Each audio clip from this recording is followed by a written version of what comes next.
Well, let's begin. It's gone 5 o'clock Australian time. So good afternoon to people in Australia, and it's almost evening, I guess, in Eastern Australia. Good afternoon to people in Asia, and good morning to people in Europe.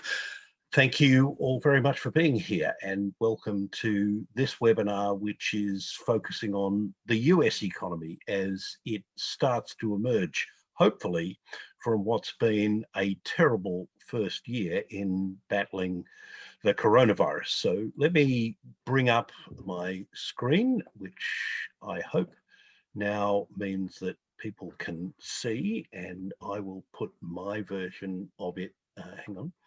There we go. Let's just put that one up there and bring up on my screen the, where is it there? That's it there. Okay, so let's now, as soon as I get my mouse over this side, get underway. So as I said, the US now does finally seem to be getting on top of the virus after what's been a dreadful experience of it for what's meant to be one of the richest and most powerful countries in the world. The US has had just about the highest caseload and death toll of any country, although sadly it might be surpassed on both of those fronts by India.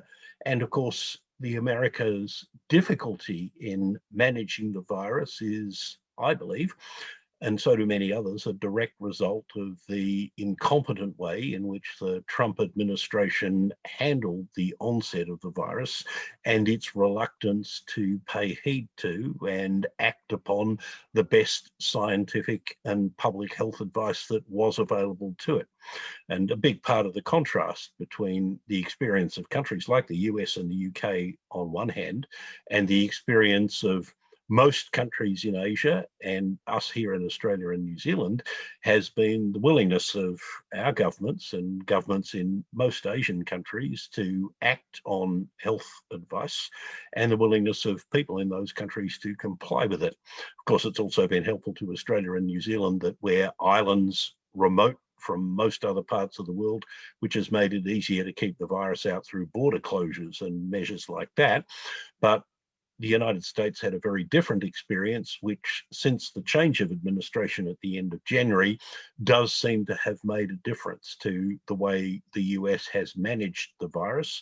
And more particularly now, the speed with which the US has rolled out vaccines to what is, after all, the world's third largest population of more than 320 million. It's now more than a quarter of Americans have had both jabs, and almost 40% of Americans have had at least one. The only significant countries that have done better thus far in rolling out the vaccines have been Israel and the United States, along with a handful of other smaller countries like Bahrain and Chile and the UAE.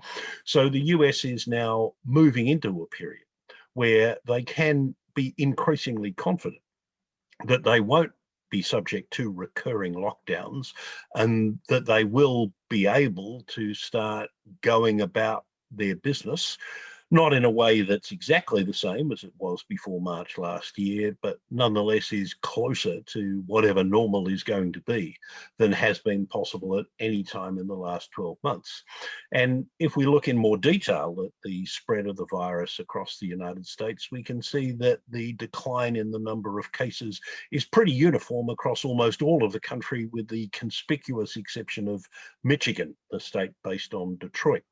I'm not sure what's happening there that's producing a different outcome, but across the other 49 states in the District of Columbia, you can see that the trend in infections is now clearly downwards. And I think you can expect that trend to continue as an increasing proportion of Americans get vaccinated.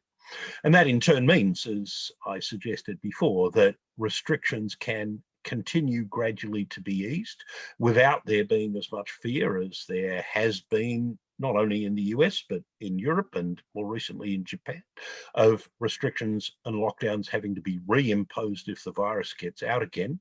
And as the mobility indicators compiled by Apple and Google are now showing, that in turn is allowing people to start getting out and about again, going to workplaces, going shopping, going to parks, using public transport and not having to spend as much time confined to their homes as they have been for most of the last 12 months.